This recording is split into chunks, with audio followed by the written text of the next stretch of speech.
The question has been raised time and time again about how safe contact sports, such as football, are at the youth level, with the recent surge of cases of deceased NFL players being diagnosed with chronic traumatic encephalopathy, more commonly known as CTE.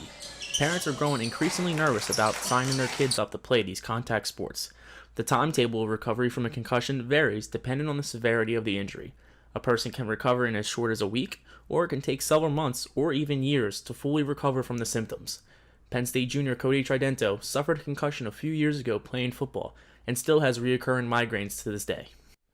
Symptoms lasted about 8 or 9 months, but ever since the concussion, I've had migraines and headaches that have continued up to this point. Brain injuries are extremely serious, and concussions can affect normal daily activities. Some students have to miss extended periods of time from class, like in Tridento's case.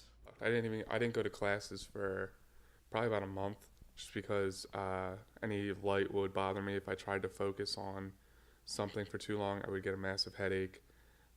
Sunlight, loud sound, anything like that just gave me a headache.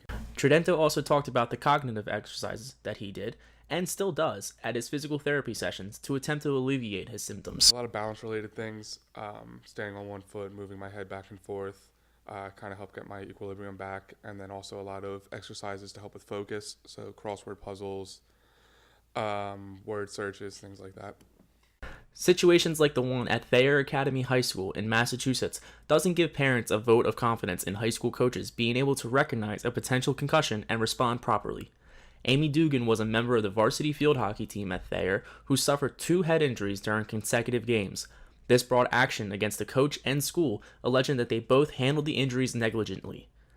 Dugan suffered permanent brain damage from receiving a second concussion before fully recovering from the first one, which went undiagnosed.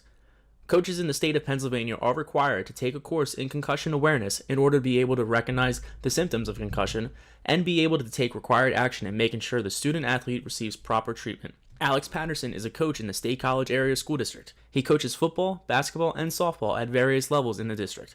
He talks about what he has to do in order to properly recognize a concussion. You need to take a concussion certification course that just walks you through it online, read some passages, they walk you through it. Somebody talks to you, and then you take a quiz, and you have to pass the quiz.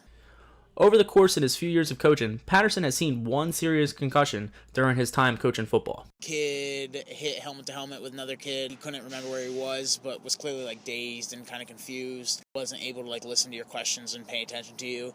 So we took him out of the game, trainer talked to him, and then he was put on a concussion protocol. These injuries definitely should not be taken lightly. With more people knowledgeable about what a concussion looks like, young athletes can stay safer and return to play in a more timely fashion without running the risk of a potential re-injury. Reporting for Com Radio, I'm Dylan Coughlin.